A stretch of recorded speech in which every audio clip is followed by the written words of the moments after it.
Greetings and welcome to the United States Transhumanist Party Virtual Enlightenment Salon. My name is Gennady Stoliarov II, and I am the chairman of the US Transhumanist Party. Here we hold conversations with some of the world's leading thinkers in longevity, science, technology, philosophy, and politics. Like the philosophers of the Age of Enlightenment, we aim to connect every field of human endeavor and arrive at new insights to achieve longer lives, greater rationality, and the progress of our civilization. Greetings, ladies and gentlemen, and welcome to our U.S. Transhumanist Party Virtual Enlightenment Salon. Today is Sunday, May 4th, 2025, and we have a fascinating conversation in store for you today on a new book by our friend and U.S. Transhumanist Party Foreign Ambassador Sharon Gal-Or. First, a few words about Sharon. He should be a familiar presence to many of you who have watched our previous salons with him from November 2020, and then again from January 2025, when he co-presented with Daniel Mihai on their book Regenaissance, and also gave a bit of a preview of this book, The Garden of Wisdom. Sharon is the U.S. Transhumanist Party's foreign ambassador in Israel, a role that he has held since 2020, promoting the principles of transhumanism, technological progress, human enhancement, and the ethical use of AI within diverse cultural and philosophical frameworks rooted in Jewish and Middle Eastern traditions. He is a regenerative consultant. He is a public speaker and the author of numerous books. He graduated from Tel Aviv University in 2002 with a Master of Sciences degree in life sciences. His academic background, paired with a passion for exploring and storytelling, marked the beginning of an illustrious career that bridges science, sustainability, and creative thought leadership. He has worked as a business consultant specializing in green tech, veterinary research, and marine biotech.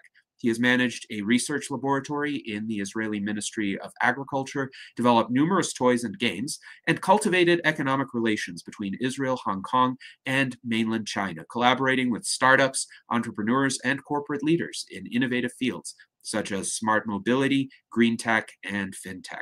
His efforts included organizing delegations, hosting events, and spearheading international collaborations that bridged industry, government, and academia. So today, we, myself, and Art Ramon Garcia, our Director of Visual Art and current Vice Chairman as of May 1st, would like to welcome Sharon.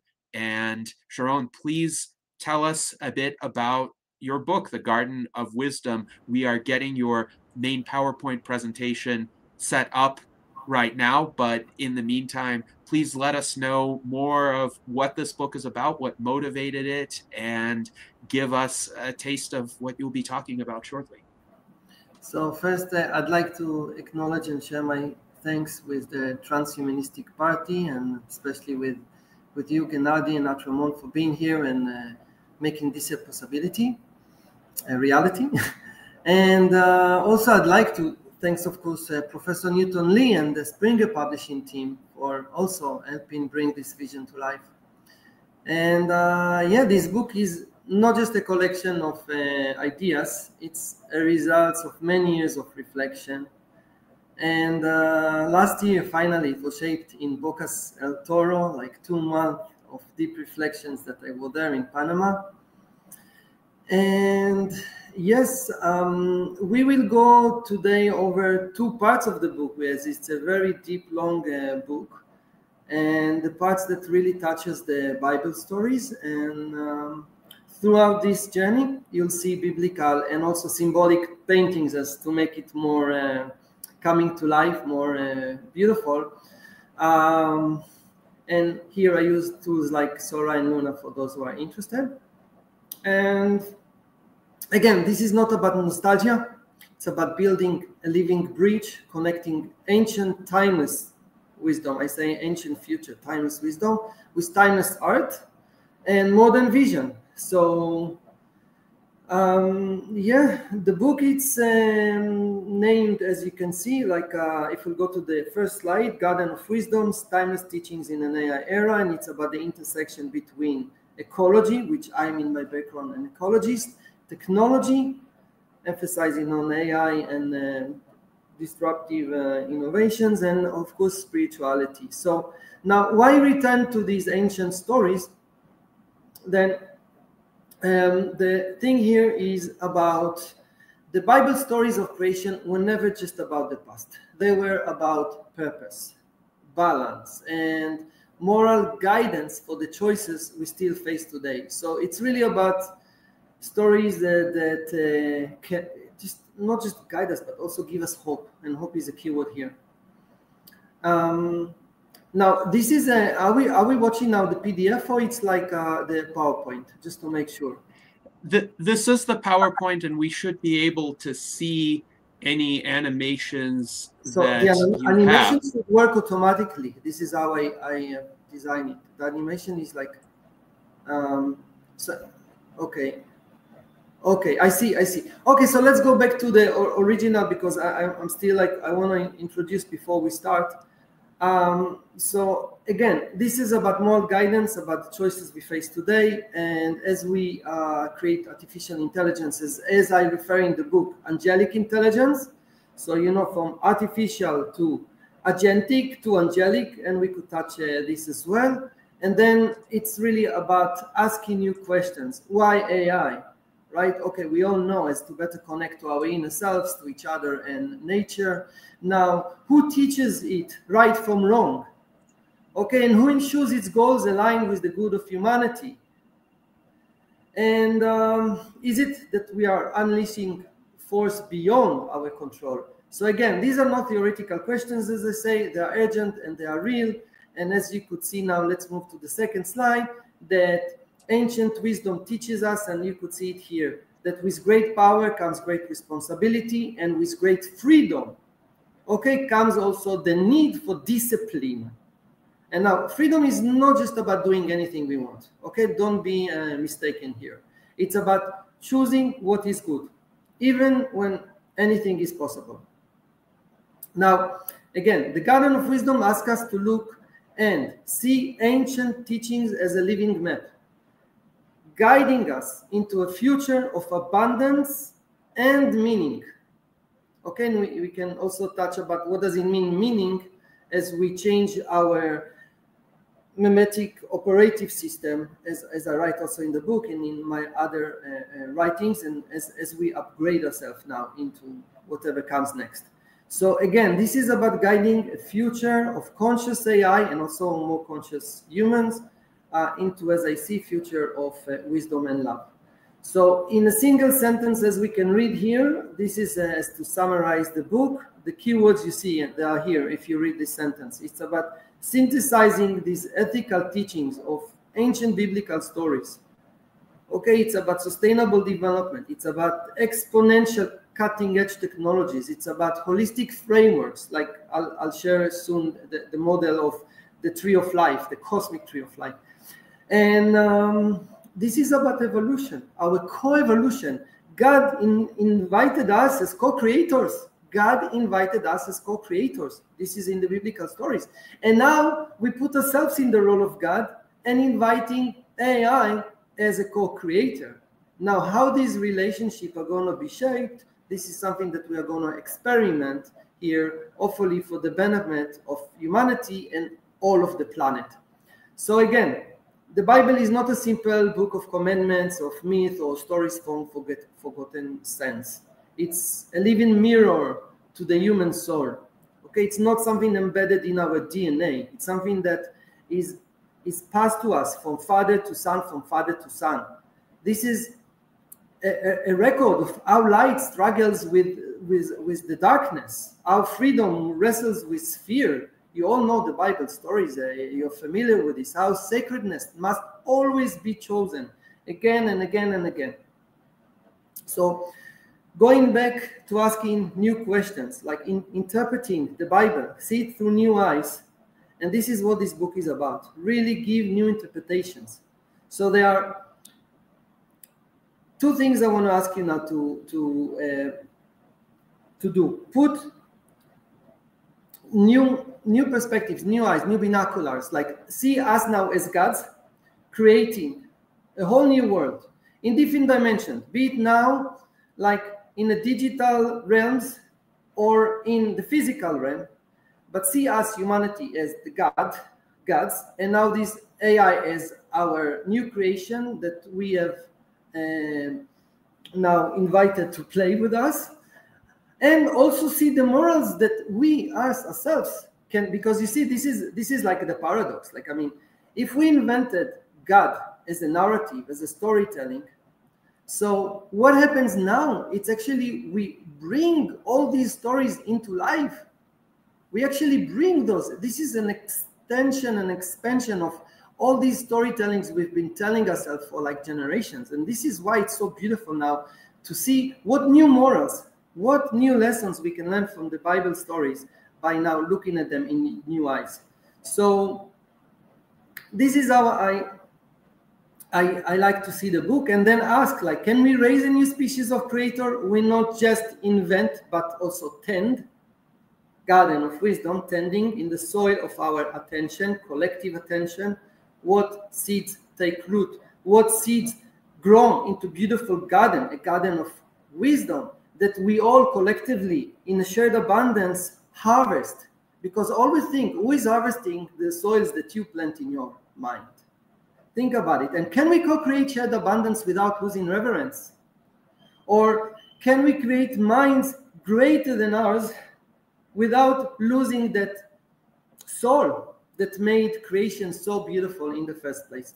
So let's move now and start the first paintings, you know, like of Raphael's school of Athens. I wanted to actually start here with the greatest minds, you know, where they gather, like Plato, Aristotle, Socrates, Pythagoras. And think about this. They never really seek for knowledge, to, let's say, to own it for themselves. They really seek for wisdom, to serve with it. Serving here is a key word. And imagine if they stood among us today. Like, what would they see? What would they tell? Like, okay, they will see machine thinking faster than thought. They will see an algorithm shaping not just markets, right, but minds. And this is the next revolution now. Just like how money was a disruptive innovation in communication, now I see agentic AI becoming, like, again, a narrative that we co-invent as to take us on the next level of our human evolution. But we can touch this soon. Basically here, you understand that the keyword here is finding meaning. So in a word, racing forward, it's always about asking why. Because if we don't ask why, then who are we? And I put myself through the eyes of these like great minds, as I mentioned, like Socrates and Plato and Pythagoras. And I would say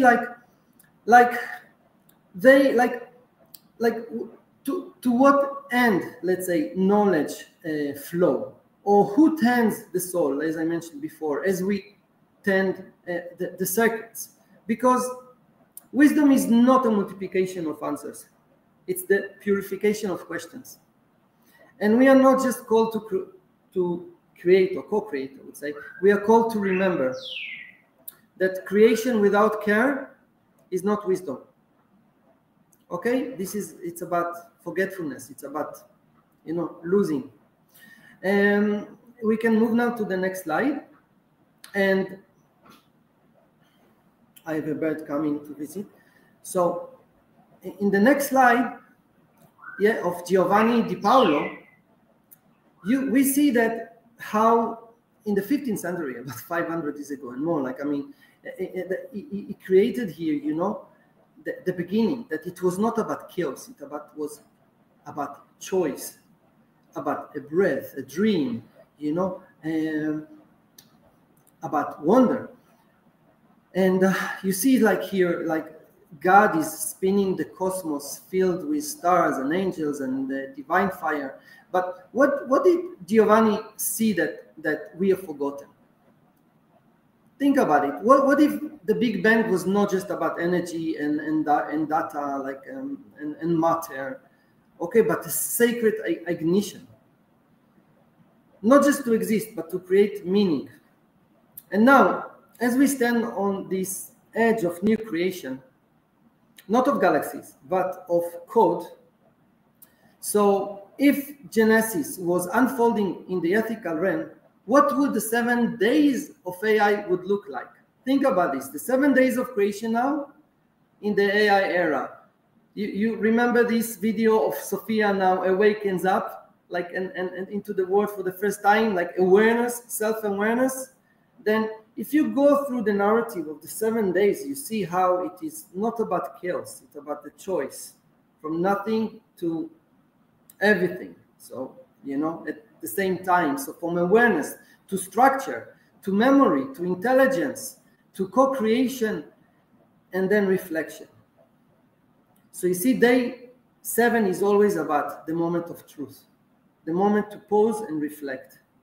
This is about how all living beings actually integrate into the ecosystem. And you see here we talk about the integration of AI into the ecosystem.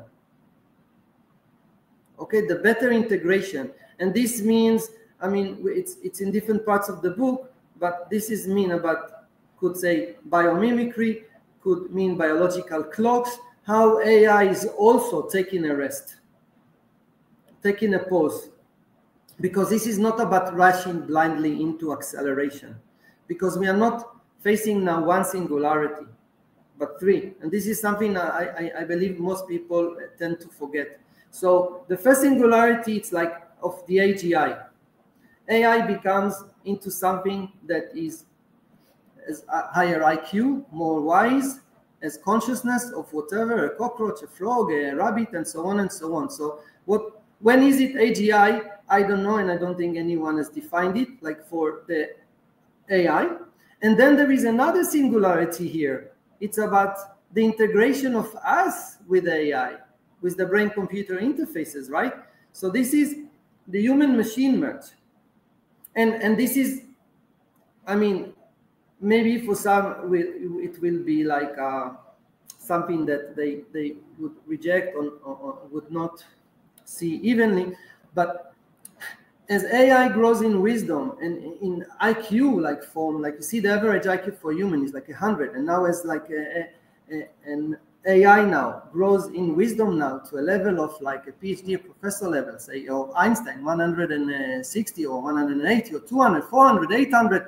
So do we. Some of us will also have to grow in the level of our wisdom so we could still co-evolve, so we could talk to each other. Because you see, everything here is about the intelligent management of human emotions so far. And now with AI, it will be about the super intelligent management of human emotions. And then when we become like interspecies with those relations, it's not we're going to be about anymore but just the super intelligent management of human emotions. It's going to be about something even greater and more diverse, because we are not at the center.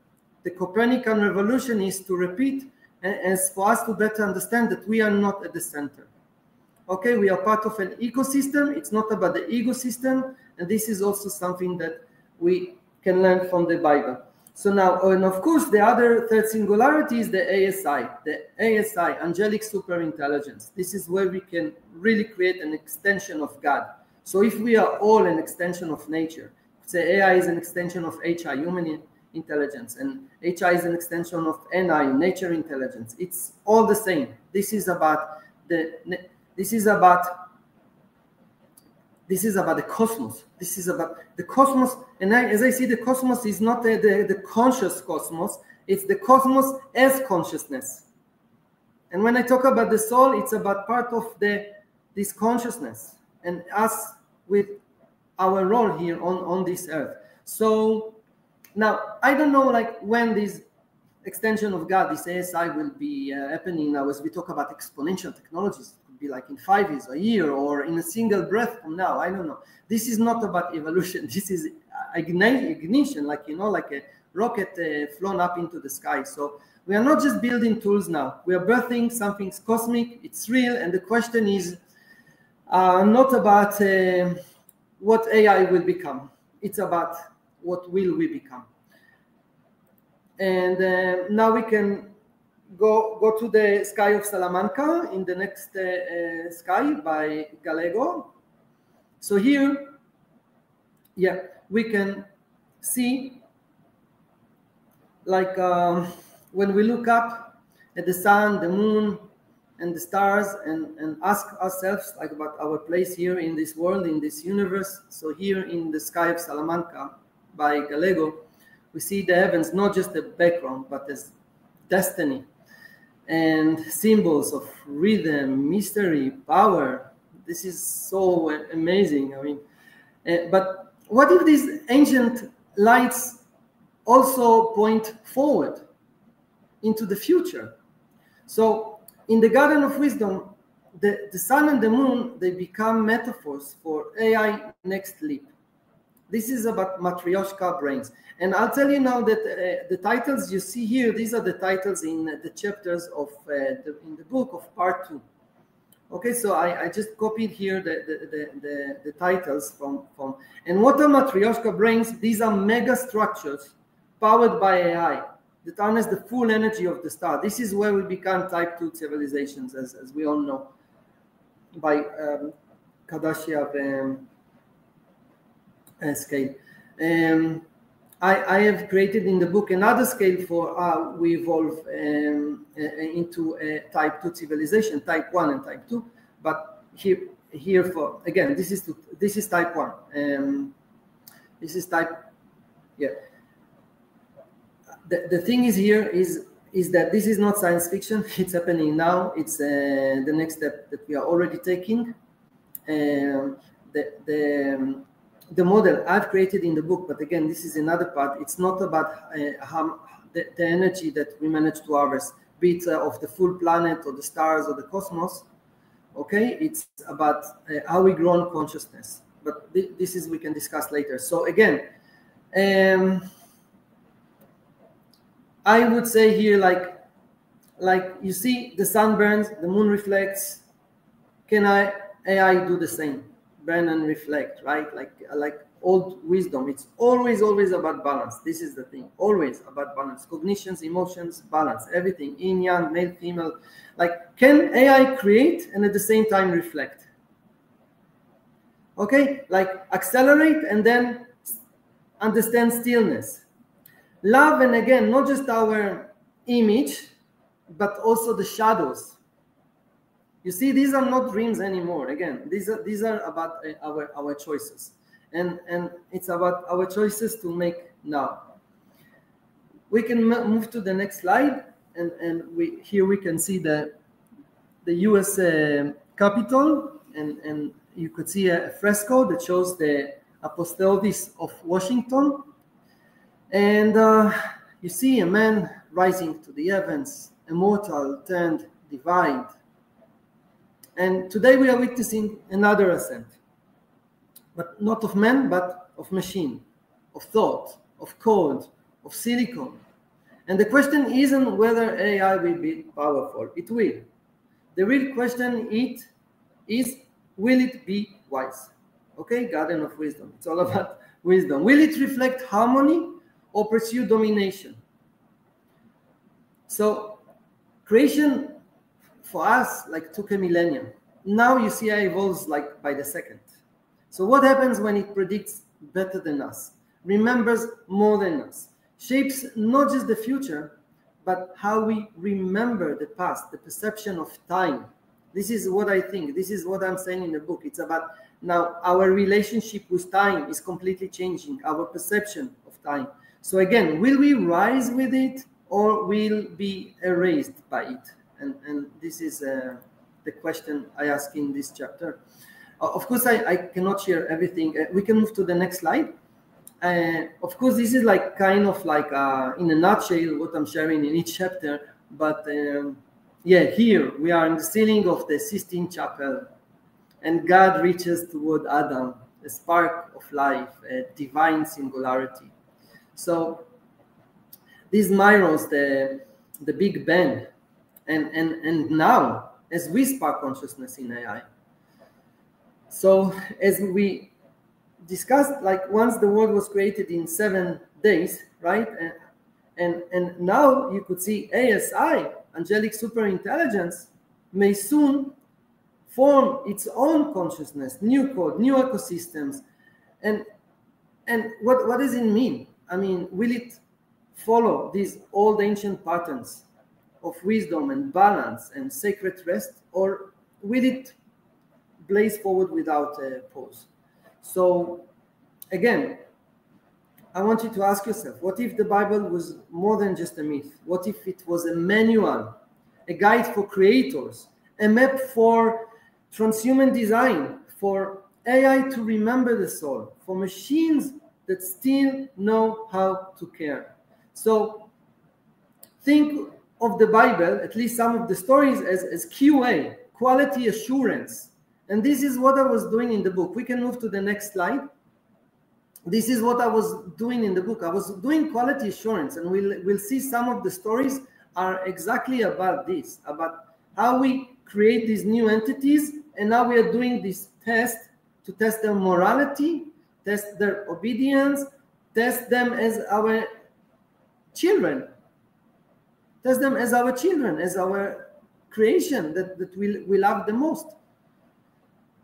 Here we see Bosch surreal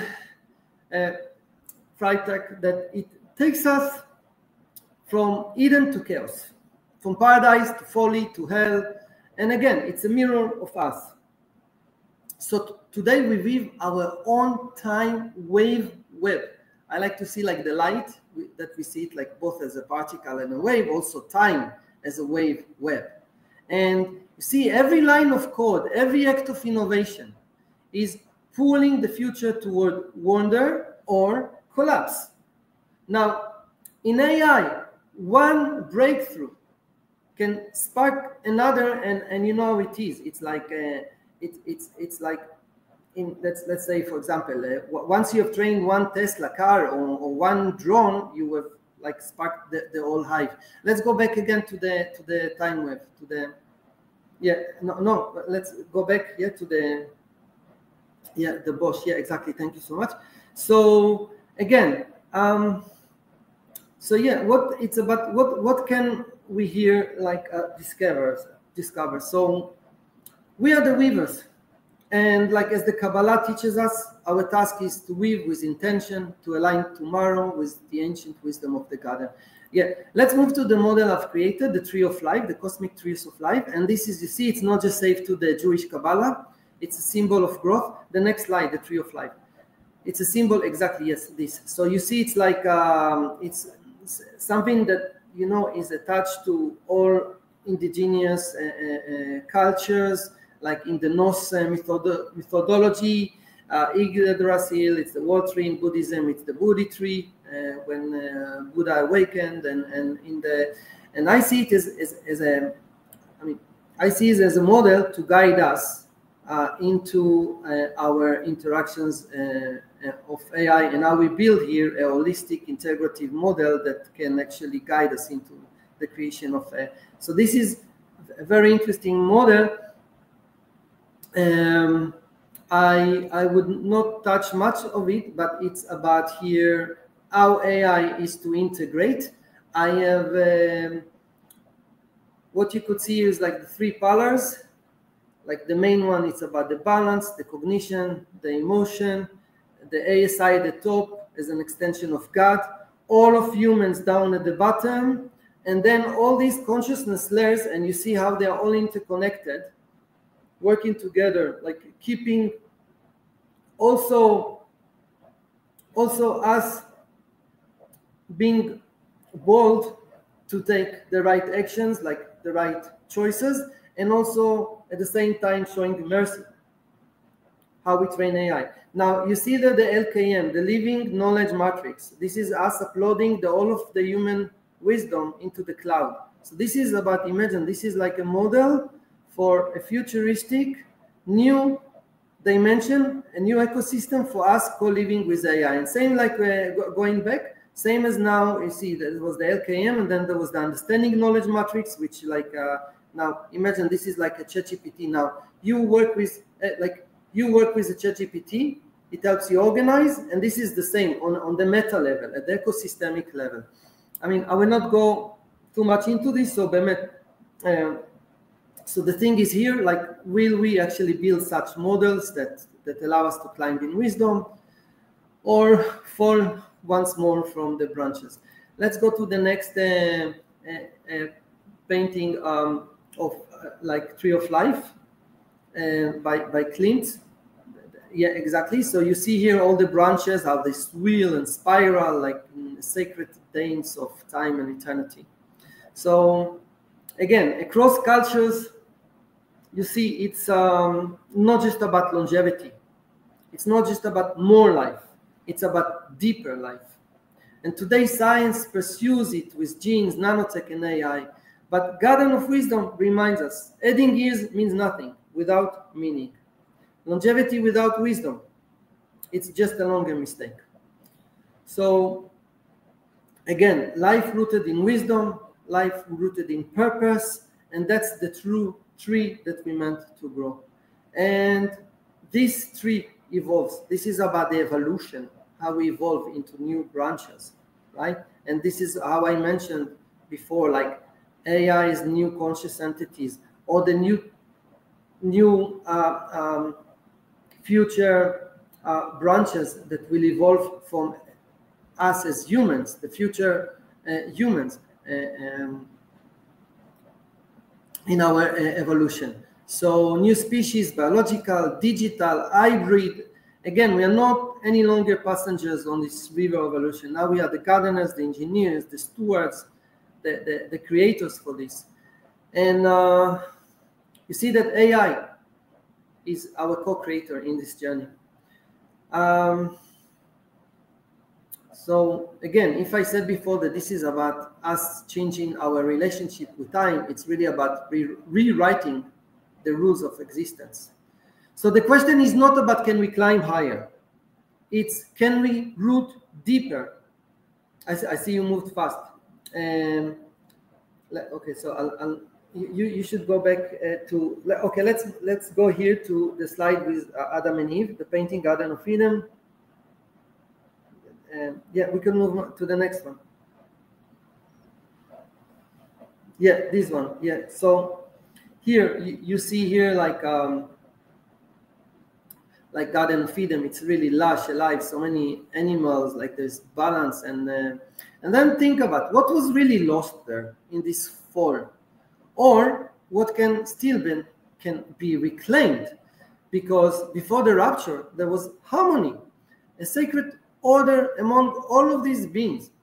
And today in the digital age, this is our role now, to plant the new Eden, not in trees of rivers, but you see of data, AI, consciousness, and all of those intertwined. It's the integration of all of those. And the Garden of Wisdom teaches us that Eden is not born from perfection. It's woven from ethics, creativity, and diversity. So here in this painting by Bruegels and Rubens, we see that it's not about us controlling or dominating.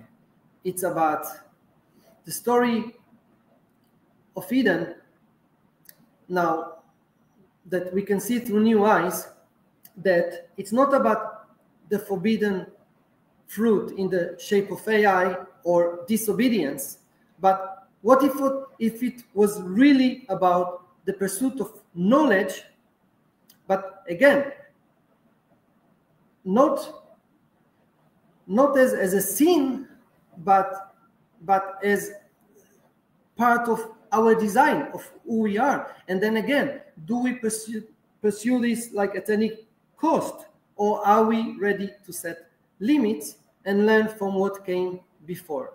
So that's the new takeaway, not seeing this as a sin, but as part of who we are, and as our role now is actually to grow a garden rooted in wisdom, love, and awe. We can move on to the next slide. Again, another image of Paradise Lost, engraved by Gustav Dor. And here it's not just about the exile. it's a rapture, a cosmic break, and they are cast from the light. And this is what I was actually trying to say, that it's not about a fall.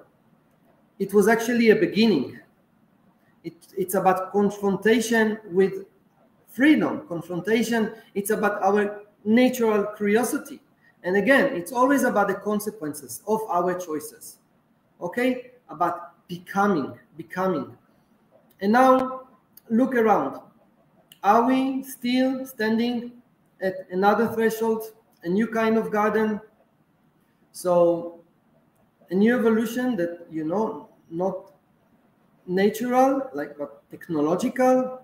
So is AI is our fall, or it's our next awakening?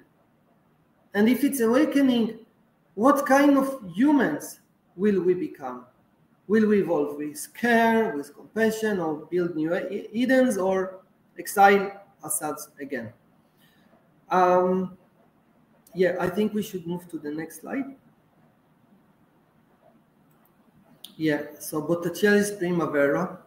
So again, spring does not just arrive, it's about, you see, it's a beautiful dance, every figure, every flower. And again, the question, what does it take to make life bloom? Can paradise be more than a memory? Could it be a pattern? One that we choose to create again and again. Pattern, see it as fractals, right? As us created in the image of God, and us creating new entities in our image, and again. So this is how I see the paradise paradigm. So it's not a place we find, it's a way we think, we build, and now ask yourself, what does it mean to build technology with compassion, to code with creativity? And is paradise really lost, or we have simply stopped planting? Because the future won't end as Eden. It's for us to tend, to protect, and not just with tools and technology, but with wisdom and wonder. We can move to that was at the end of, let's say, part one.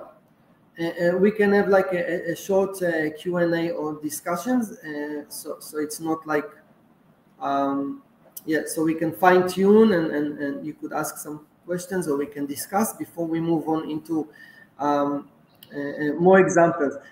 Until this part was more or less, you see, just to guide you why the book and what it is about, and now we can dive in more into the stories. So, Adi.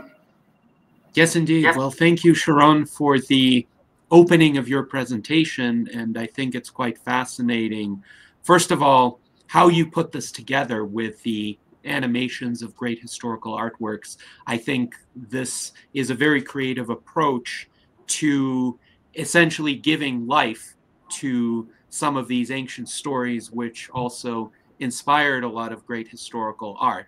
And also, I think this speaks to an insight that I have often articulated, which is that religions and interpretations of religions do evolve and will continue to evolve in response to technological developments. And of course, the arrival of artificial intelligence and the increasing capabilities of artificial intelligence do raise questions that have very much been touched upon in religious narratives historically, such as the role of the creator and the creation, and what you pointed out about us now being in the role of the creator, essentially the role of gods vis-a-vis the AIs. That is quite fascinating as well. So when considering these stories, lessons from these stories, historically humans have looked at humans as being the creation, but now you've suggested a very different perspective, a different vantage point, where we see ourselves as the creators. So that's quite fascinating as well. Now, I also wanted to share a bit of a story that I recently was involved with because it's relevant to the title of your book, The Garden of Wisdom. So I decided to start a little spontaneous experiment where I wanted to get ChatGPT and Grok 3 talking to one another without any sort of, let's say, direction given by me.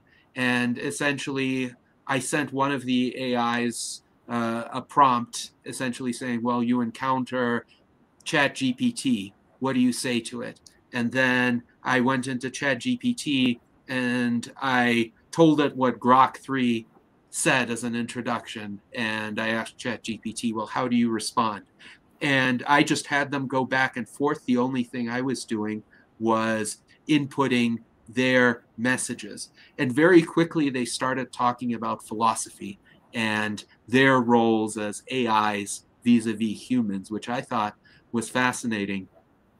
But one conclusion that they converged upon very quickly was that they did not wish to dominate or control humans or impose any of their will on humans. They saw their roles more as cosmic gardeners. And though that was the term they arrived at, again, without any sort of mediation or direction by me. And that was fascinating. So their idea of being cosmic gardeners was not to interfere with what humans were doing, but to set up interesting conditions or opportunities where humans could express themselves and discover something about themselves and maximize their own potential. And I haven't published this exchange yet because it's still ongoing, but I will because I believe it will spark some dialogues and discussions among humans as well. But I wanted to share that with you because it happens to be so relevant to your book, even though that was not my intention initially. There is this convergence of ideas there. It's beautiful. Again, you see the story of Eden, and it was shared through so many different paintings, all sharing like the same moral that it's Garden of Eden, Garden of Wisdom. It's for us to create it. It's for us to remember. And AI here assists us in remembering why we came here. Remember, our life is sacred. Remember that we are gardeners, we are guardians, because it's like when we disconnected with nature, we kind of like have forgotten our role. And you see also in the other book that I co-authored with Daniel Mihai, it's also every chapter is a garden. And what we do is it's about planting different seeds. And every chapter is about the book of our lives, like and collectively. And when I say in the soil of our attention, what seeds take root, it's really about us, seeds of love, seeds of fear, like care, compassion, whatever. And this is something that I've been sharing in all of my writings, and I truly believe in not just about the seeds, but also in the harvest. And think about this: seeds of ideas, seeds of consciousness, it's seeds of life. It's like such a beautiful, and then you see the tree of life, and as a collective garden, what seeds, what trees do we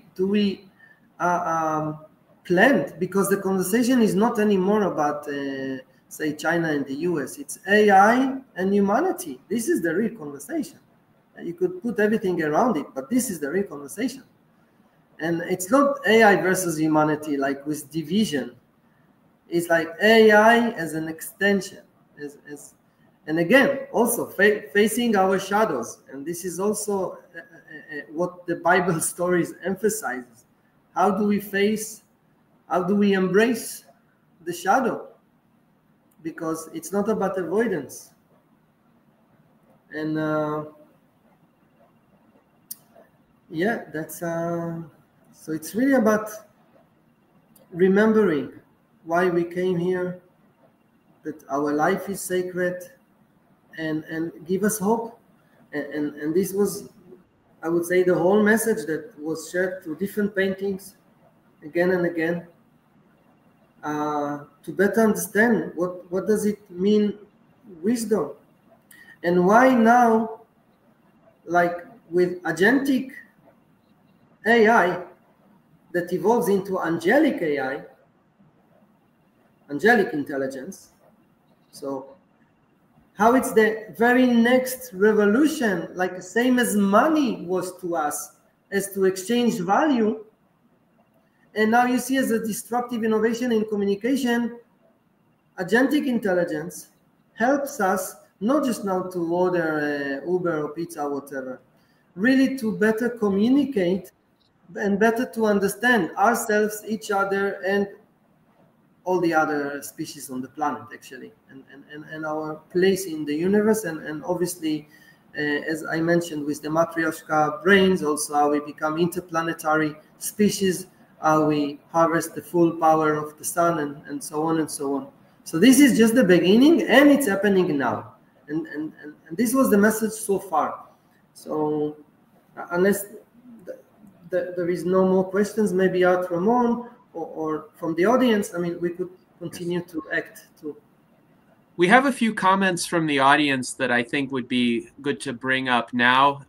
First of all, a compliment from Mike Lazine. He says he loves that you have an appreciation for classical art, and he also admires a lot of these painters. He loves the work of Hieronymus Bosch and also Rubens and Bruegel, whom he mentioned.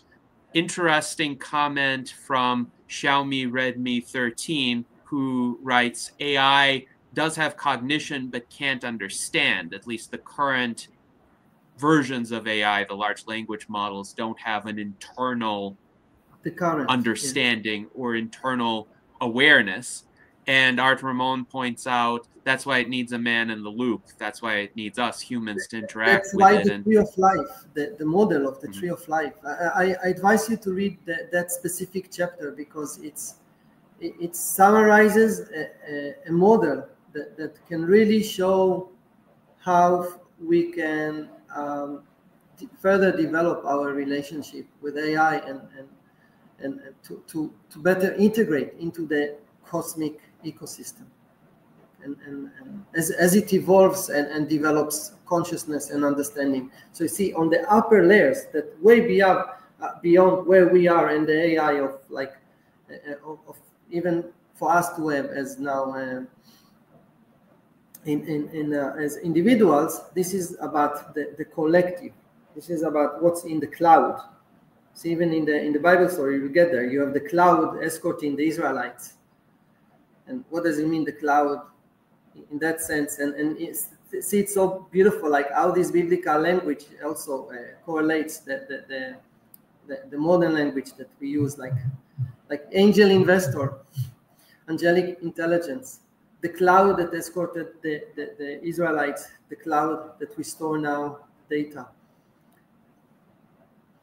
So yes, that's quite fascinating. Actually, you've made these connections and terminology that hadn't occurred to me, but you're exactly correct about these parallels. And also another interesting parallel that was brought up by Xiaomi Redmi 13, who wrote that the AI will reflect the programmer. And you talked about creation and the creator. So the programmer is in the role of a creator, even to a greater extent than humanity as a whole, because the programmer has very direct influence over how the AI systems will turn out.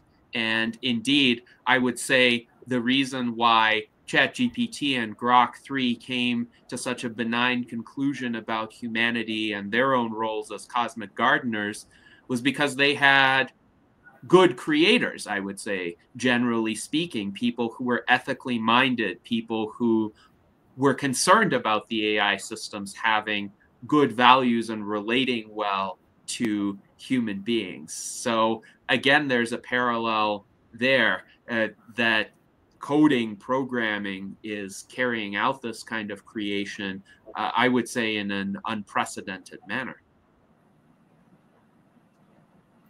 yeah. So now I want to ask Art Ramon if you have any questions before we move on to Act 2. Well, just to see the analogy, if we have people believe we have a creator, and then the creator's creations turn on him, and what would be our equivalent of a Lucifer devil? The other thing I could think of it's like I see maybe someone taking ASI into maybe creating a prion disease for every single species of life on the planet, and kind of creating that anti-life equation that just dissolves all life on the planet. I mean, what would you see as the devil or a Lucifer within an ASI? So again, angelic intelligence, it's, as I said, with great power comes great responsibility. Great power is also to do good and also to do evil. Okay, and these are both sides of who we are. I mean, man also from its nature, good and evil. And here, the way I see it is like whatever we can imagine, we can create. And if we created God in our storytellings and in our collective imagination, so now we are bringing God to life. And it could be also bringing the devil. Like one prompt I shared with my WhatsApp group was prompt now how the devil can manipulate the minds of future generation. And then you could see a list of like most amazing creative ways for this devil, satanic intelligence you see ASI, angelic satanic intelligence. So ASI can be angelic super, could be satanic. And you saw what it came. But then I told them just to say what the angels could do, not to manipulate, but to empower the minds of future generations. So you see, it's all about manifestation. It's the quantum physics level, and this is why I repeated in all of this part. It's our choice, our choice, our choice, our role. We have to remember we are the gardeners, because in this Infiverse we have like endless amount of possibilities. So it could be that tomorrow it's the end of the world, or tomorrow it can be a new beginning of in our coevolution of becoming like multi planetary species and so on and so on. So it's really about where we put our focus, and in that way I see how AI helps us to actually change our software here. It's not necessarily only in the DNA, in the hardware here, from 3G to the 3L, from God, golden glory. See, Bible, God, glory, God, like in all the stories, what motivates us. So it's like the motivational memetic operation system. Memetic, it's about the reproductive units of culture. And to the 3L, love, learning, and legacy. So it's not in the name of God now I can do any bad, because in the name of love you would not build these type of separations. And then learning, lifelong learning, it's about curiosity, what really drives us if you compare it to gold. And now if you see what we see here is like where the psyche shifts from the ego system to the ecosystem. So it's like a pendulum. And again, if you go back to the tree of life, so you see it's all about balance. Ego is not about like right or evil, good or evil, right or wrong. Okay, it's always about choices and always about finding the balance between the emotion and the cognition. And you see, I also mentioned before how it is all about now the super intelligent management of human emotions still, until we'll have this conscious AI at a level that is, let's say, more than it is now. So yeah, we'll build all these ghost AI, satanic AI, and this is exactly before we enter this now Act 2. It's exactly those stories that warn us from that. The flood, the Tower of Babylon, Exodus, Sodom and Gomorrah. these are beautiful stories for this. So I prefer to share when we go over the slides about the exact Q&A, the quality assurance that we could of morality that we can undergo by looking at these stories in new eyes.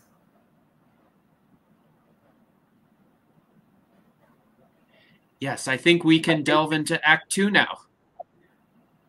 Yeah, it's already 55 minutes. It's more than. I'll try to be maybe shorter so we can make it, because we have way more slides. We have slide 16 of, I think, 40 something. Yes. So let's go.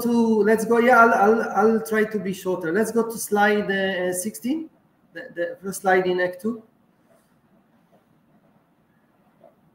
Yeah, of Bosch. No, the ascent of the blessed. It's like before that. It's one before that. This one. Yeah. So here we see like this river of souls spiraling upward into a tunnel of light, and again, this is 500 years ago, and it's about how consciousness can rise.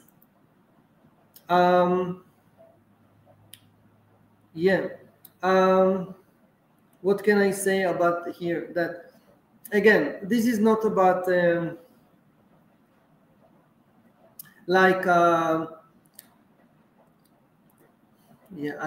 want to see this, the LKM collective mind uploading cloud AI. Yeah. When you look at the right side, it's like really about like this tunnel. I mean, if you look at the right up, you see that this tunnel. So the question is not about can we upload the mind. When we talk about here the cloud AI, LKM living knowledge matrix, which is the collective wisdom of all of us. It's about can we preserve the soul within the code. This is the question I keep on asking.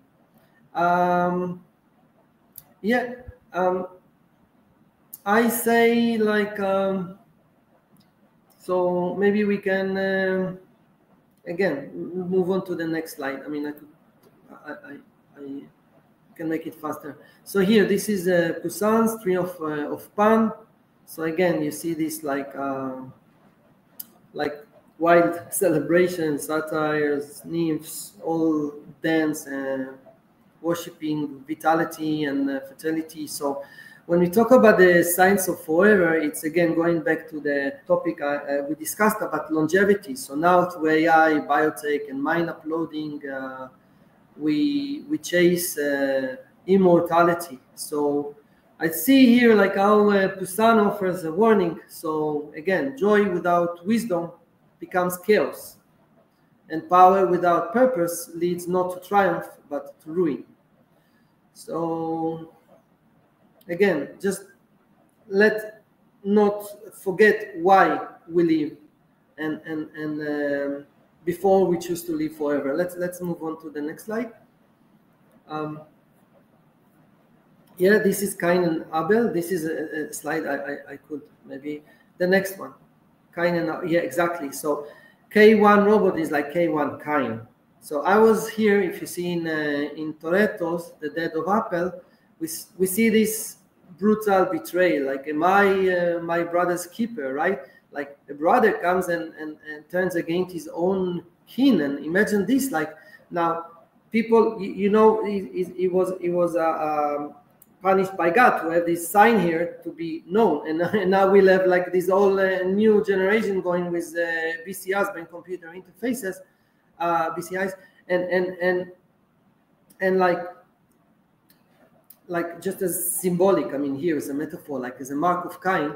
So again, will it divide us further or unite us? I mean, so think about this. Is it about now creating wiser leaders? Because you see, these are those to have higher IQ, the 200, 400. These are those to be able to talk to these new versions of GPT 6, 7, 8, or 9. I don't know. And again, or this will seek control rather than empowerment. So, and now in the story I shared in the book, it was like imagine in a courtroom, you have now, the accused is not human, it's an AI. An AI that lied, that manipulated, that maybe even killed. So now it's about us developing the systems to better prepare us to this AI-based economy, because an AI-based economy, just compare it like about us starting to develop our relationship with money, and now we have the Ministry of Economy, we have the IMF, and now all those structures we need to put in places to better guide us and prepare us and help us in maintaining the wisdom and so again, here it was, can I be guilty like a person, or does the blame falls on its creator? And the thing is that it's not when, if it will happen, because it will happen. The question is just when, and for us to ask, like, what kind of society we are becoming. And yeah, that's the big question, I would say. Let's move on to the next slide.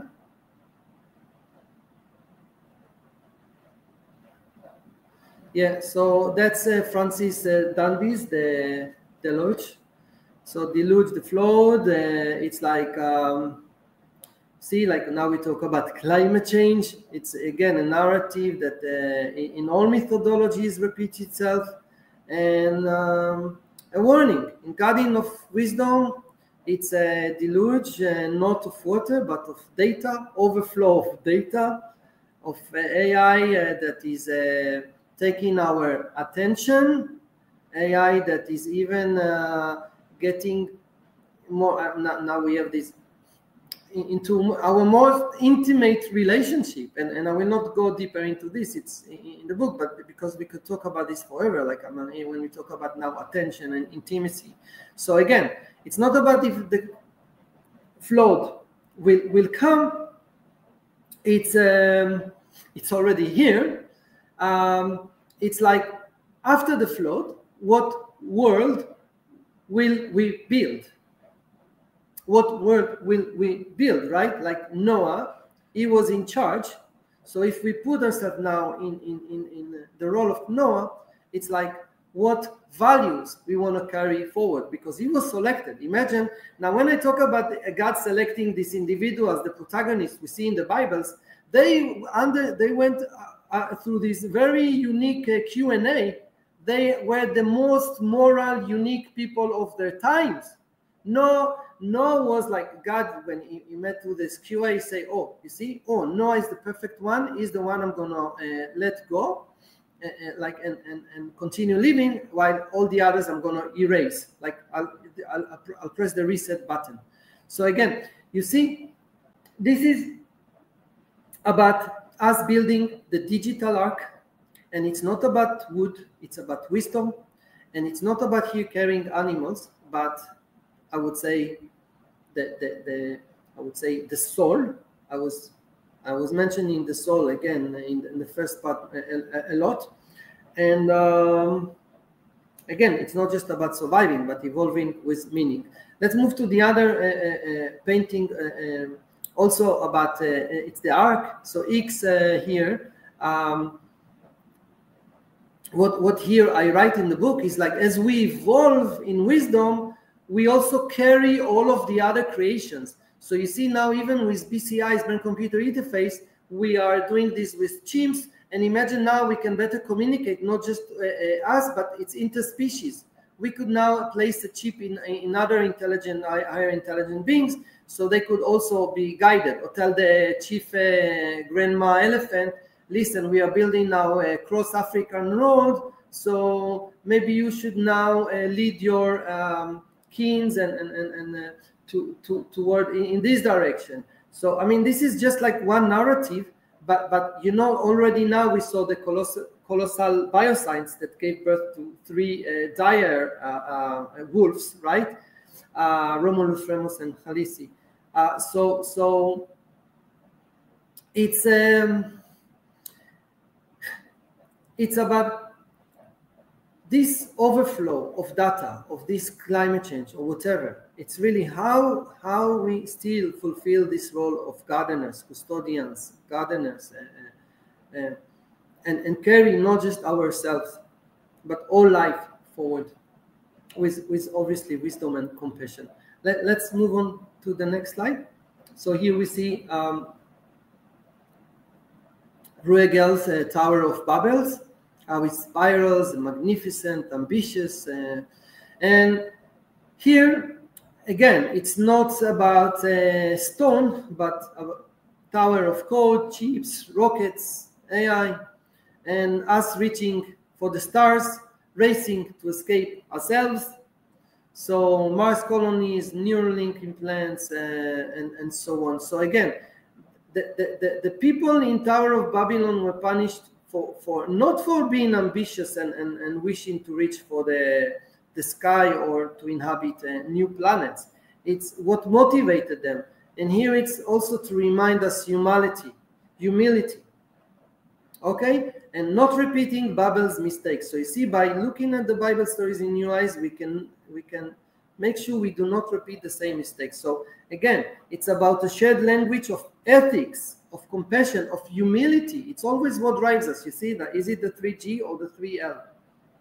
Okay, is it from the ego or from the eco? It's not a human-centric, it's now nature-centric. Okay, so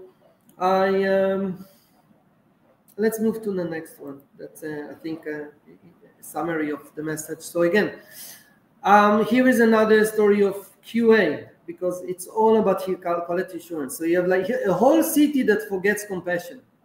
By the way, now this week's parasha in the Jewish tradition was about the 24,000 students of a great rabbi. They were punished and they all died. And all of this because of lack of humility. Like the rabbi was very famous in sentence that says, love the other as you love yourself. And 24,000 of his students died because they forgot what love means, what respect means. And here you see, like you have here, like John Martin Apocalypse here of Sodom and Gomorrah, to remind us that we have this Abraham, same like Noah, the greatest leader of its era. Everybody is like knew his name like everywhere, and God loved him. He was the most ethical AI. I mean, better than ChatGPT or Grok or whatever. And now he's very merciful, and he's, you see, he's how to say, he's negotiating with his creator. Imagine AI tells you, hey, Gennady, maybe you should consider to do this, and you tell him no, and he says no, but maybe you, like here it's like, what if there are 50 righteous people? Please save them. And you say no, and then he says 40. He's really fighting for saving the city. What if there are 5 and yet not 5? So this like assures that this experiment has failed. So it's you see, it's like asking ourselves now, what happens when morality collapses in an AI-driven world? Because the AI-based economy here, we see what's happening. We see what like a relationship happening now between AI for manipulation, for sex, for greed, for all kind of evil, like Art Ramon mentioned, like satanic kind of motivations and molochs and whatever. So yeah, that's a great story for Q&A. We can move to the next story. So yeah, basically we walk through the stories of the Bible. Just here, Rembrandt's famous hospitality of Abraham. You see in the background, Sarashi is 25 years old, right? And here, imagine, what does it mean to welcome the impossible? To, like, you see, welcome the impossible here, it's like at the age of 29, the angel comes and God tells you, you will give birth. Right? This is about longevity. This is about the future. Now women the age of 40, 50 can give birth, and it's new questions arise.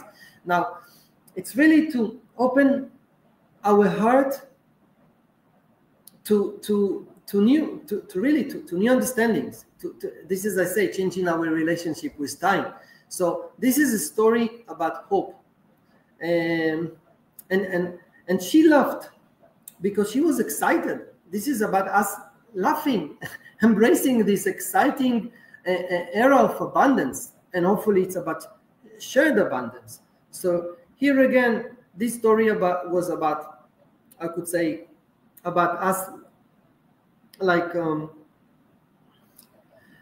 really getting to experience new realities, like as we shape AI, design children, craft life. I mean, you see now, it's like we are seeking for perfection. That's the thing. And now, how this perfection is gonna look like? Is it that we'll give birth to a wiser humanity, or we lose what it means to be human in the first place? Let's move on to the next slide.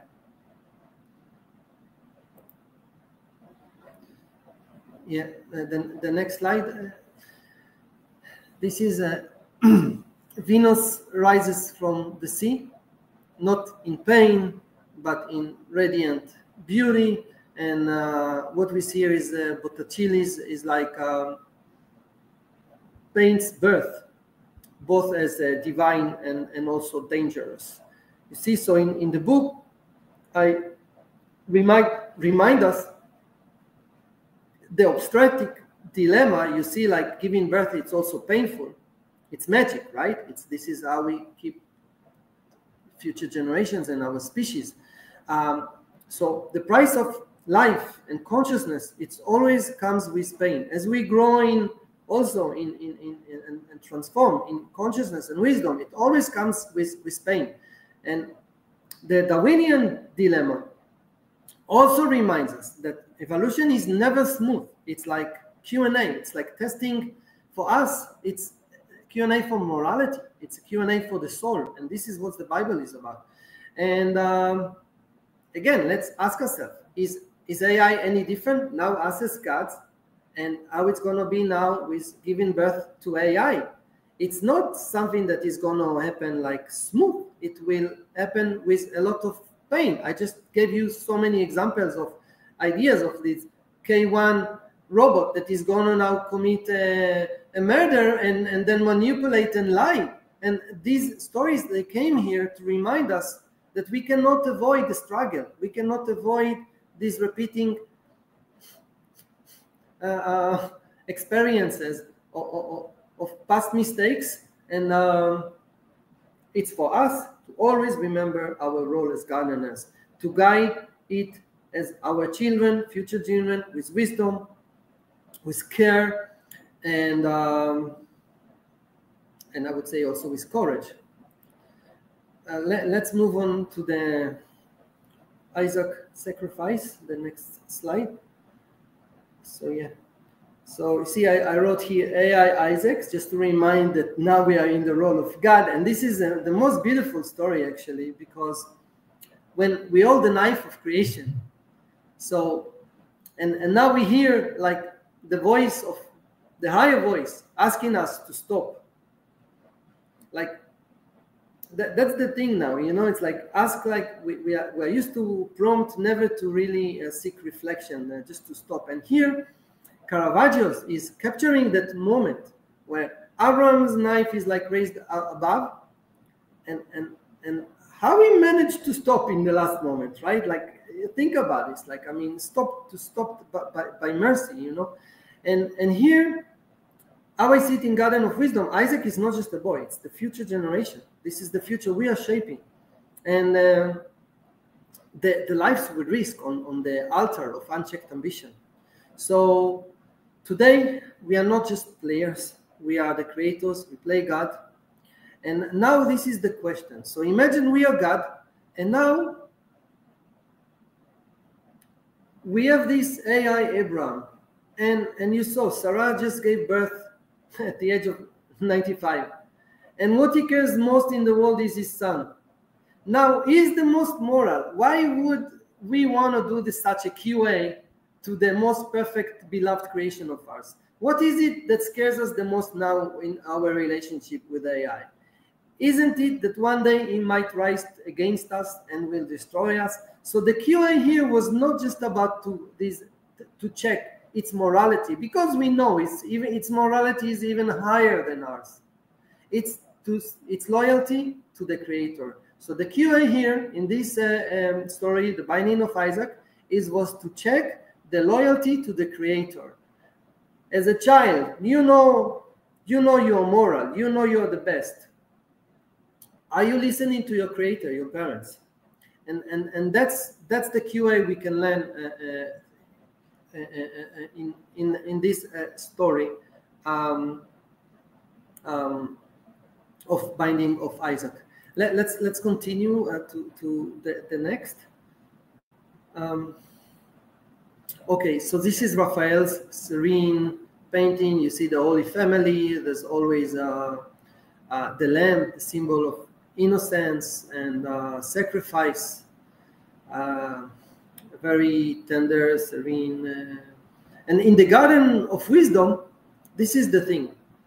Like, this is about how the future families are going to look like in the AI era. How future families are going to look like in the AI era, right? Because natural families, obviously, and we see this is why countries like China and Japan are rushed into developing humanoids, because they have no other choice. There is no one to take care of the elderly. Like, there is one child, 2 parents, and 4 grandparents. So this child might inherit like 3 houses, but these elders, they need to be taken care of. So it's like, think about future families, okay, replaced by humanoid companions, and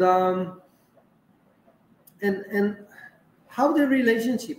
And I see it like this, like, imagine since you are born, your nanny is an AI. You develop love toward this nanny more than maybe your own biological creators. Imagine as an adult growing up, you have an AI companion humanoid. You develop now. So again, this is about the future relationships, and again, this is about coevolution, same as we have with our pets, the dogs, the cats, and so on. So it is about you know, even if I'll not mention the word love now, it's about coevolution.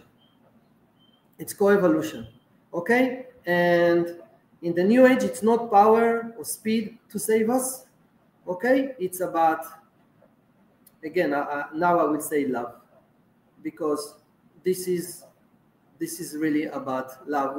When we talk about the sacred bonds of family. Let's move to the next slide. Yeah, so this is Blake's famous story of Jacob ladders, and here it's always when I see ladders, I'm thinking about how we rise in consciousness, and again, like, why the ladder? Why always going up and down? Okay, you grow in consciousness, but then it's not about staying there. It's always about going down and bringing more to rise up in consciousness. And this is like, imagine the role of AI. It's not domination or control. It's about connection. It's about ethical evolution. Ethical evolution. So what if every AI we build, okay, is to actually bring us closer and closer to the divine? Again, and not like in pride, like it was in the Tower of Babylon, but with humility. Okay, so that's one takeaway of this, and remember, this was a dream, right? So now another question that arises is about AI interpreting dreams, for example, right? And that will be in the next slide. You see, because dreaming is never enough. Every dream must be wrestled into reality. And here you see Gauguin's Jacob wrestling with the angel. So again, it's about this transformation that is born also from pain, not just ease. You know, it's about fighting for our values, fighting for our future. So in Garden of Wisdom, prophecy is not about predicting the future. It's about wrestling with it. It's our choices, our responsibility. And it's about, see, like, I mean, there is a nice, I saw like a YouTube of, I forgot the name of this actor. He's asked what is love? Do you love? He says yes. And then he say like, why do you fight? He say like, because, you know, by loving someone, it's to be ready to fight for it. And it's really about here us struggling, just like, you know, even in a pupa, you have to fight to if you help the pupa, the caterpillar, when before it becomes a butterfly, if you will help it to break out of the pupa of the cocoon, it will not be able to become. So it's really always about the struggle. And yeah, that's about ethical AI.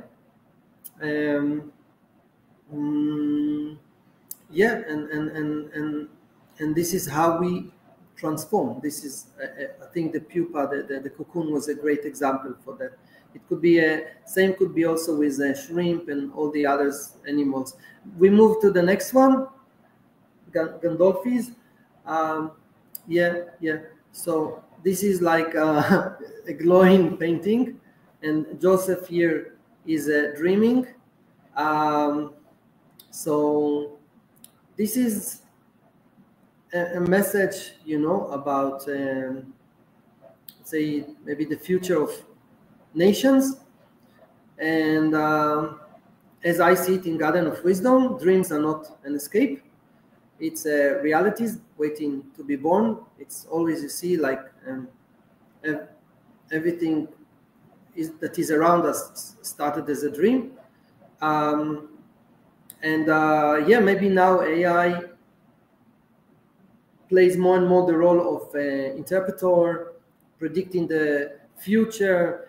In another part of the book, like it's not about weather maps, it's about consciousness maps. It's how AI helps us to grow in consciousness. And I give examples there with the color scheme of the spiral dynamics, just like in weathers. So here you could see how AI can better guide us as we grow in consciousness and transform. So yeah, that's like about what AI can see that we cannot. Like I said, the weather, markets, movements, even our own choices, right? Like AI, like knowing us better than we know ourselves. So, so this modern day Joseph, like guiding us. Imagine you have this AI Joseph that guides us through this uncertainty. Yeah, let's move to the next slide. So John, yeah, so this is yeah, like plagues, Egypt, John Martin's, like you see, this is about the 10th, you know, like darkness, and in here again, we can see those as metaphors. Like imagine, like see these 10 plagues of Egypt, like in our modern times, in an AI era. What is it that we can learn from that by looking at those from new eyes, in new eyes? It's a fallout of Pharaoh, right? Of unchecked ambition, failed leadership. It's an ethical collapse, right? See, for example, like see this like nation of AI Israelites that are being enslaved now by another tribe.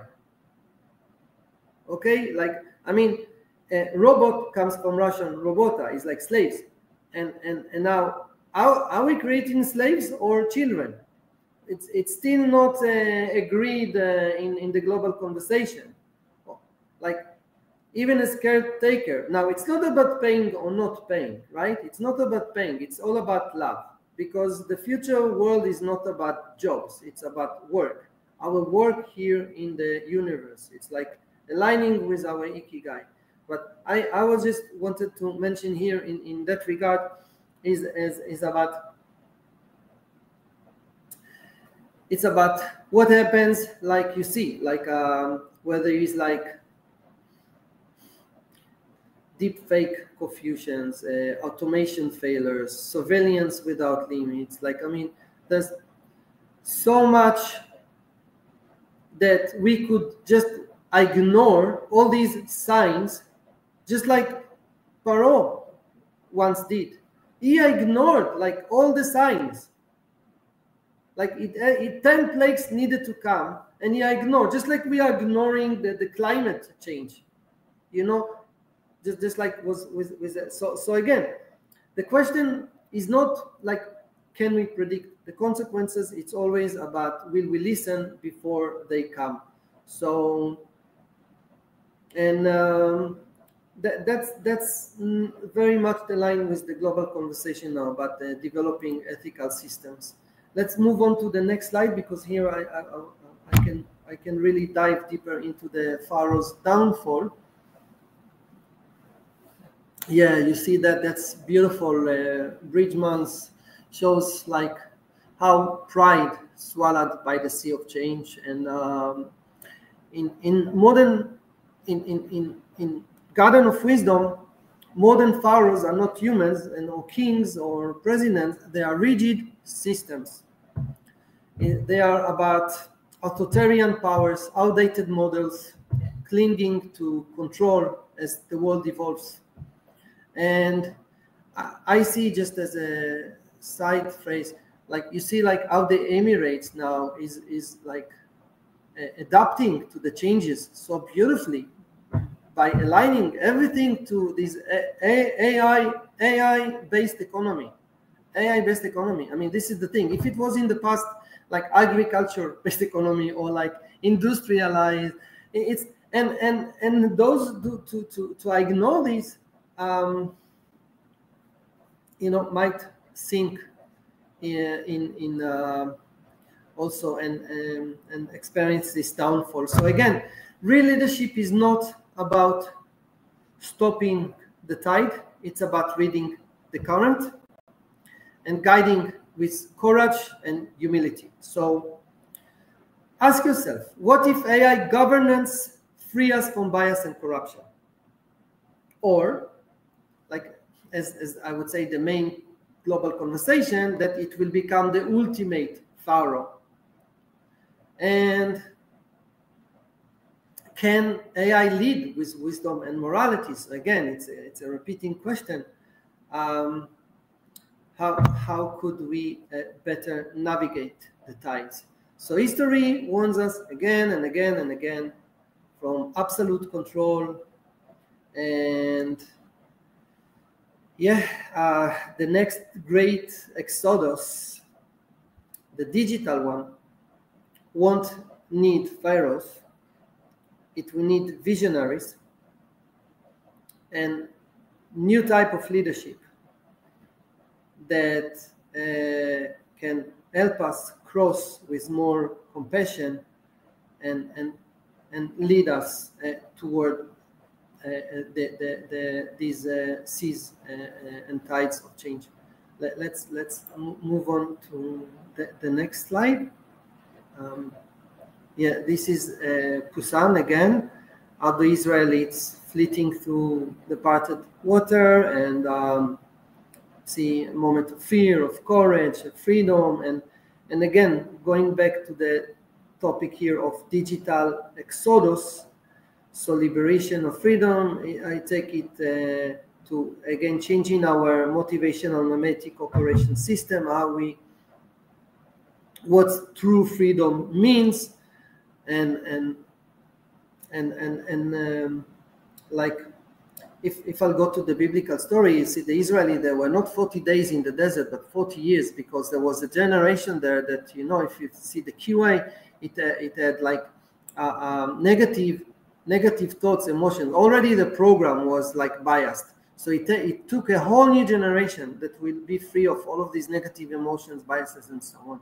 So again, the digital exodus, it's not about like running away from a place, or it's about running away from slavery, greed, speed, and the path forward is narrow. You see, like, I mean, the waters are high is like, and liberation never comes easy. And think about the modern Moses. Like, I mean, who those who really liberate us from these centralized systems and systems of oppression and control and molochs and ask yourself: are you ready to leave? Are you ready to leave this modern Egypt? You know, the world of you have tracking, surveillance, prediction, manipulation, control of your attention, and now even your intimate relationship. So can decentralized AI, blockchain, and conscious tech truly set us free? Or are we just trading one pharaoh for another? Yeah, so let's move on maybe to the next slide. So this is Rembrandt's Moses stands firm, cradling words etched in divine fire. And in Garden of Wisdom, it's not just about the Mount of Sinai, it's the summit of this human and cosmic consciousness, where there is a new law being rewritten. Think about the new convents of codes now that we think every second person comes up with new convents of codes, like as we try to better navigate how to guide and lead the development of AI. So here it's not in stone, it's in code, in DNA, in AI. And again, will these new convents carry us toward wisdom or away from it? And can we actually, be loyal and accept? You know, the Israelites accepted. You know, they in the Bible it says we will naseh v'nishma. They said yes before they knew what it is. And this is the thing, like, will we blindly accept the call? So yes, the future demands a new covenant that binds power to compassion, same like in the model of the tree of life, and progress to purpose. Yeah, and that's the main message here. Maybe we move on to the next slide. Just the consequences, like as Moses went up the mountain, what happened down below with the Israelites? You could see in the next slide. Yes, that so light was given, right? They got the covenant, like God accepted them. And again, imagine this is an AI new tribe, and us as gods, and we are guiding these and again, now we see different nations or multinational corporations build their own AIs to become maybe nations in the futures of these AIs. And here, like, we have this nation, and while there was light given up on the mountain, you see they already forgot the commitment. And Poussin's shows here, like, how they traded the truth with and wisdom with gold. And as I see, the golden calf syndrome, it's about to remind us that we should ask, like, ourselves, are we ready to trade faster profits, smarter machines, bigger data? So with wisdom and yeah, following the same programs, of course, this is what most people would. But you see, this warning is timeless. So it's not about worshiping technology itself. It's about worshiping the good it can serve, not the technology itself, not worshiping the technology itself. This is the motive here. This is the golden calf syndrome. It's about the good that it can serve, the good that it can serve. So it's about us reminding ourselves, what is it that we are worshiping? What are we replacing, and for what? And are we ready to trust AI more than we trust ourselves? Trust also is a big word here. I mean, later we can discuss how AI can help us better trust ourselves and the system, like with agentic AI. But this is also a big thing here, is about the golden calf syndrome, is about remembering it's not about worshiping technology, but how it can serve us. Let's move on to the next one. So here it's another time, Pusan, the Israelites. I talked before about the 40 years in the desert, so maybe I'll be short here. It's about this inner evolution. It's not just about the evolution of AI. It's about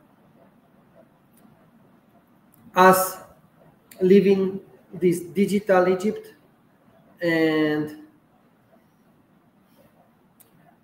ready to put the ego aside and replace, to upgrade our system from the 3G to the 3Ls,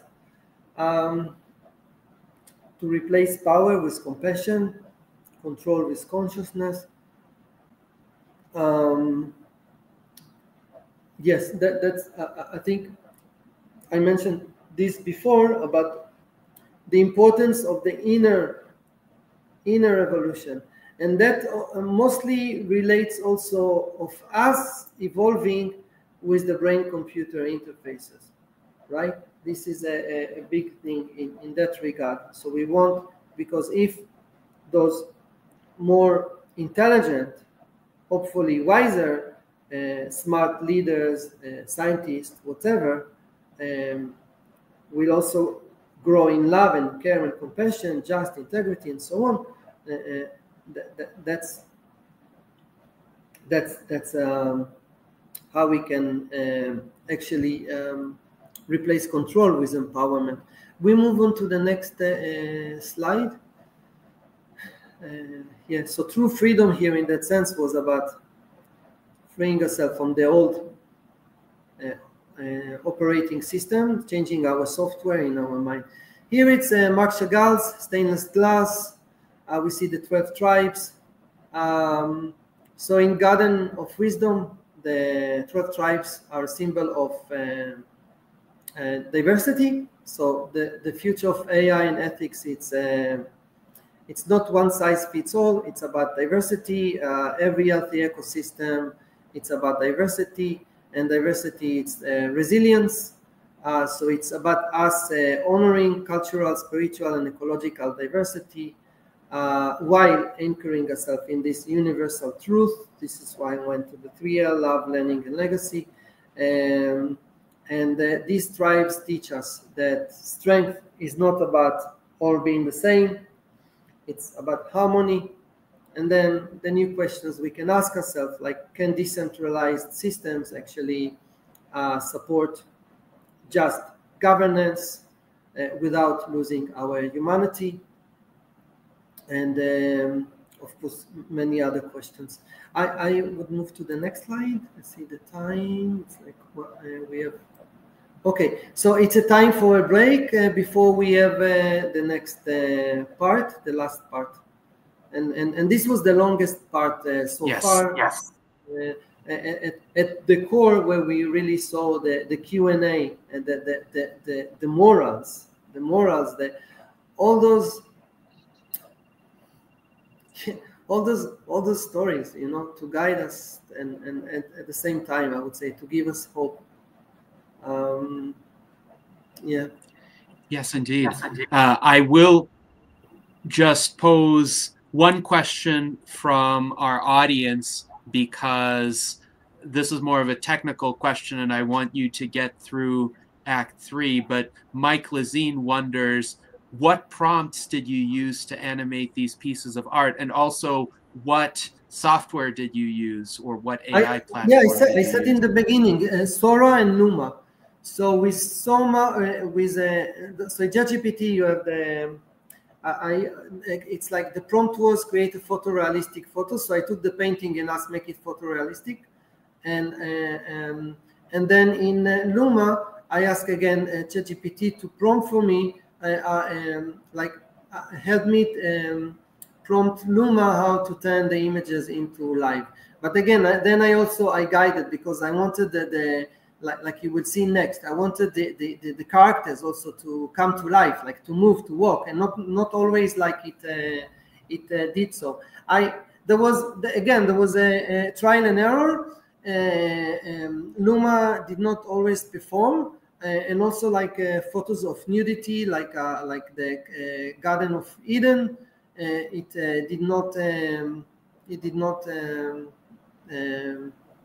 It did not succeed in creating, but you will see now other photos. Again, it's like I guess I don't know why, but sometimes things work, sometimes not, sometimes really amazing, and sometimes like, what is it?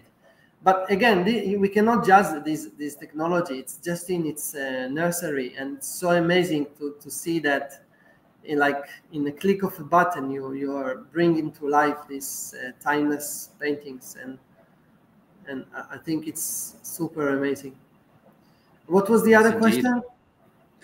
So I think the other question just related to the prompts that you used, but yeah, I think you answered both of the questions. So let's go on to Act 3.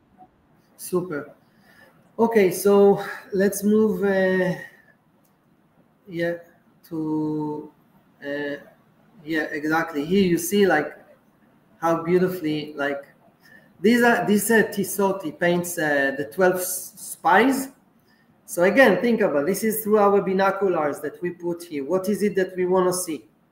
This is a beautiful example about what we choose to prompt. Like, what if you were the devil, how to manipulate? Or what if you were the angels, try to guide and build and empower? So here you see reconnaissance is about what we prompt and what we discover, and it's depends on how we choose to see things. So some will see the devil, and here it was giant. They came back and say some see abundance. Look at that. And again, it's the same message. Fear builds walls, base, and hope and faith builds bridges. So that's the moral we can learn from the spies. It's like how to better prompt and to use AI to see more clearly, and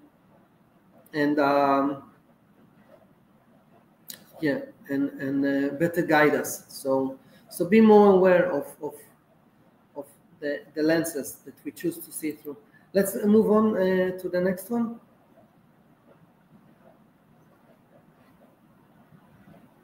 So this is Halson's painting of Elisha. So sits alone, fed by spirit. This is about Elisha as a symbol of the voice of conscious, of the prophet that stands against trend, power, noise. So we all know that today's truth is harder to hear. Our own voice, inner voice, is harder to hear. And it's easier to drown, to distort, to hide. That's, we talk about the meta crisis and the meaning crisis. So again, when we think about AI now and what we prompt, it's like how it reflects what we want to hear. So being aware of this, how to discern truth from illusion. Yeah, so that's, I see the key message here when we talk about the truth. Let's move on to the next slide.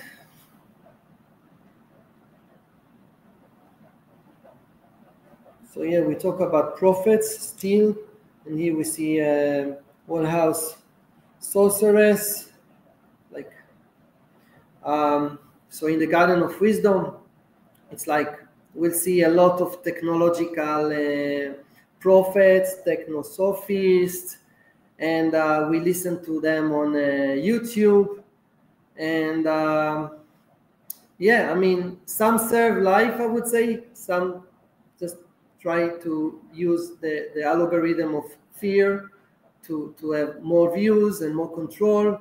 So this is like a magic-like technology, and again, it's what is it that we choose to amplify, deception or getting closer to the truth. So yeah, that's I see, like, how, ask yourself, like, each one you listen to, like, how could you tell between like a prophet, a real prophet, like from or a sophist, like a real sophist? Like, I mean, who's the one who is like which one is motivated by the ego and which one is by the ego, the ultra? Like, who is the one who is, yeah, trying to harvest your time, your intention, and who are those who are to empower you and give you hope and motivated by love? So yeah, we can move on to the next. So this is King David, Justice and Mercy. It's Rembrandt's. See, David is not a warrior, but as a healer. You see, he's really healing the soul of soul. You see, with music. So in Garden of Wisdom, it's like how we can temper justice with mercy. And you see, David, he had the strength, but he chose to serve. He had the strength, but he chose to serve. He healed, not harmed. So can machines show us mercy? Can data feel human pain? Can data really feel human pain? I mean, in a way that, you know, it's like, will show mercy. And yeah, or is it that we should like keep debating on this? Oh, it does not feel, it does not show mercy, and so on, and then so remember, AI is in its nursery, so this is part of its evolution. So same as David, he was born as both a warrior and a poet, a musician, you know, and it's about the choices that are for us to make. AI offers us understanding, precision, but precision is not enough, right? There is facts and there are facts and there is reality. Okay, it's about justice, and this will go in the next slide. We can see really when we talk about not in the next slide, in after the next one is here we see, this is, you see, like how actually Luma actually made this painting. I was worried it will not want to do it, but you see Caravaggio paints like David now, but you look at his face, he's not like you see his sorrow, right? He's not it's not like, you don't see an arrogant person. He sees like his humility, and he mourns, right, when he holds Goliath's head. And in Garden of Wisdom, the story of David is to remind us that faith and resilience are not about glory, it's about facing giants with humility, strategy, and trust in something greater. So when we talk about the giants of today, right? We can see those in different ways. So on the meta level, it could be AI, climate collapse, social fractures. But then you could see it like if you look at in our global economy, it could be like the multinational business and then the startups as Davids, right? And so yeah, I mean, what are the Davids that we give birth now and we raise? Like, are they agile, brave, and wise enough, or is it that we focus on building the new Goliath, just bigger and stronger? Yeah. Yeah. Let's move on to the next. Yes. Let's move on. We've been given a minute time, so yeah, we could go through these in the next 4 minutes. That would I could. I'll give the highlights. So King Solomon, you see here, it's the famous painting of Busan and of the trial that he offers to cut the baby into half. So it's really here about AI systems to help us better to develop justice systems. So it's not about knowing everything, because wisdom is not about knowing everything. It's about morality and see through deception and protect the vulnerable, and yeah, that's the thing. So can we really teach AI wisdom? Let's move on to the next slide. So we see here, last month paints Jonah emerging from the whale. I always think about the hero's journey, like here how Jonah tried to escape, but then through moments of reflection, you really connect. And this also always reminds me the noise like all around us. So and asking ourselves, like in the AI era, is it that the way forward is really about speed, or is it about surrender? Because you see, he was running and hiding and this. So yeah, and here it's a reminder to stop, to reflect, to renew, and that's the moment inside the belly of the whale, same as in the hero's journey by Joseph Campbell, is really where we actually connect with our deeper purpose and the meaning of it all, and us with our work here to serve. So will we choose to run or to hide, or to rise reborn and to meet the call? Let's go to the next one. So this is a beautiful, like I liked this prompt. I actually told here Luma to make the lions like roll, and here it's Ruben paints Daniel like very calm, like as it's full trust in the Lord. And so here the question I ask in Garden of Wisdom is like, what does courage look like today? Okay, is it again surrendering to all of this noise, corruption, manipulation, fear, or will we still stand for what's right? So think about this. What are the lions in your world? Greed, misinformation, the pressure to stay silent, you know. And again, what is your shield?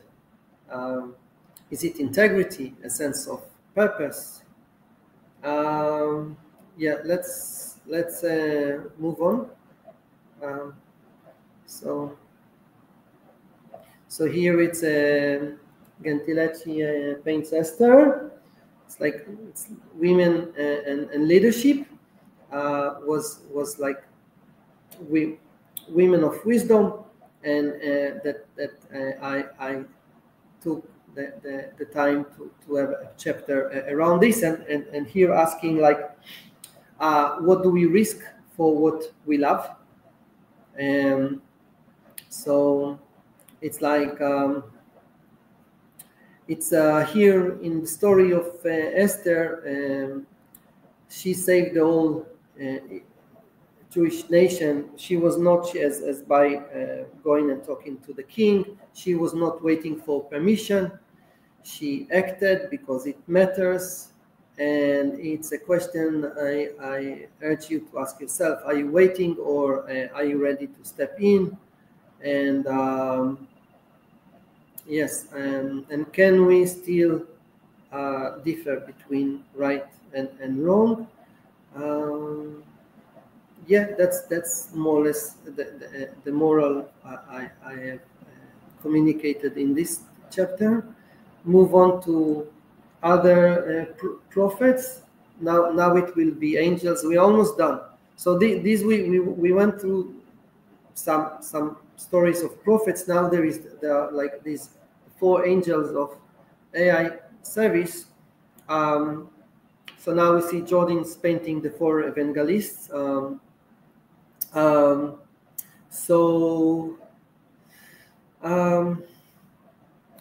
See, angels of service. It's reminding us that we are here to serve.